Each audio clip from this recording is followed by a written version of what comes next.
Thanks a lot.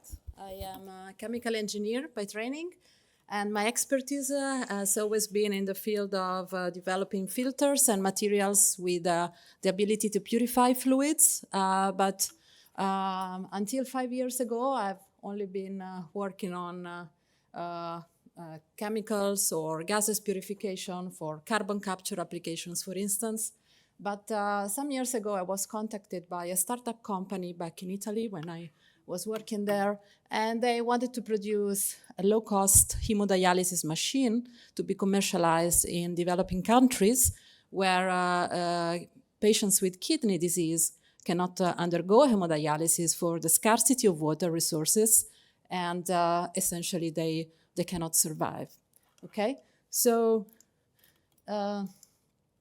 the kidney disease affects many million people in the world, and there are a lot of new cases diagnosed every year. Most of them are diagnosed in developing countries, as I was mentioning earlier, but also the number of cases is increasing due to the fact that the global population is aging. Okay, so of course, with aging, the kidney disease has the more probability to occur.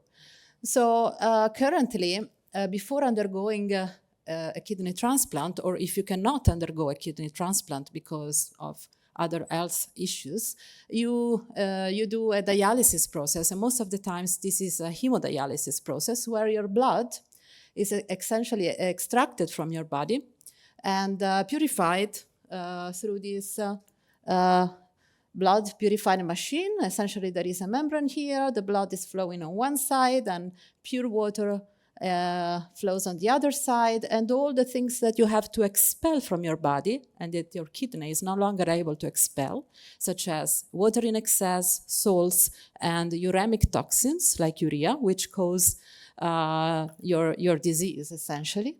They flow through, they just diffuse through the membrane, they pass onto the water side, and we have a spent water stream that is just discarded to drain.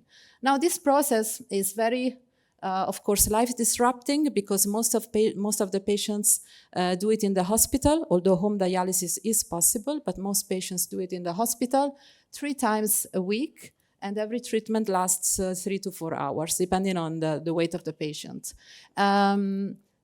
It's also a very of course, a very water-intensive process because for every treatment we need 120 liters of ultra-pure water, which is obtained from 500 liters of tap water. So there is also a sustainability issue, but also this implies that this process cannot be easily made wearable, cannot be easily miniaturized because you need really a lot of water to carry out a single treatment. And another important issue associated to the discontinuity of the treatment is the fact that patients are subject to blood pressure fluctuations. And for instance, this type of treatment is not applicable to patients with heart disease that have to just take medications, okay? So we, as material engineers, we were essentially looking at a system to try and miniaturize this hemodialysis machine, which is currently the size of this podium, more or less, and make it smaller and smaller. And in order to make it smaller, you also need to make it independent from a continuous water supply. And the only way you can do that is to have a regeneration unit where the water which has absorbed all the toxins from the blood is purified and this is recirculated into the system, okay? So we are essentially developing this regeneration unit, which is the main bottleneck to the realization of the wearable dialysis, because all the other parts of the machine can be miniaturized more easily. So what we are developing is a material that enable us to purify the water, and the most abundant toxin is urea. So we use it as a target molecule to define the performance of our materials. Okay, so what we have developed in the past was a kind of sponge. This is like a material with large pores where the water can flow, and the material itself is like a sponge made of a biocompatible plastic, and it contains these green particles, which essentially are made of materials with very tiny pores, nanoporous materials, which are able to capture the uremic toxins molecules, the urea molecules, and purify the water. Now, we have been testing this material using conventional nanomaterials like charcoal, for instance, and other materials called zeolites. And we realized that in order to remove all the urea present in this process in one treatment, we needed a system just for the regeneration unit that was about the size of a backpack. Now, in order to make a fully wearable system, we need to reduce the size of the system to that of a small handbag, okay? So we need to find materials, nanoporous materials, which are much better at removing the urea particles.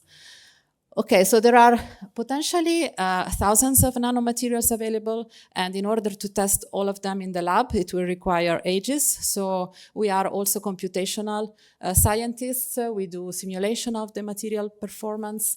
And in the Redial project in particular, that was funded by Kidney Research, and that was co-created with kidney patients, we are screening a family of materials that are called COF, covalent organic frameworks, and we are using artificial intelligence to select the materials that at least theoretical are the best performing ones. And after an initial screening, we will test in the lab the materials that are the best candidates.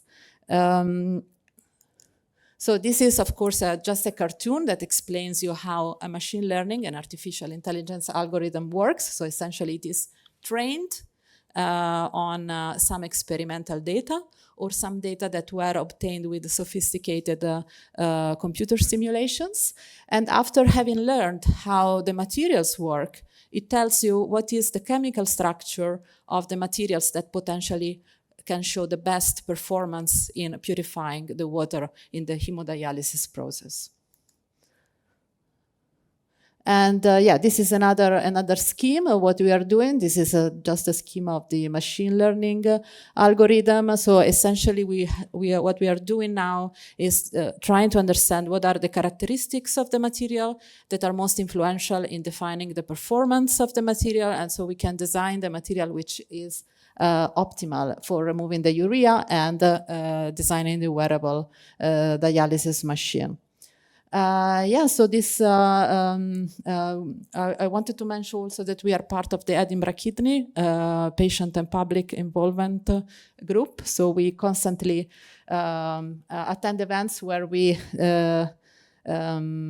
just try to explain the results of our research to patients and ask for their feedback. Thank you.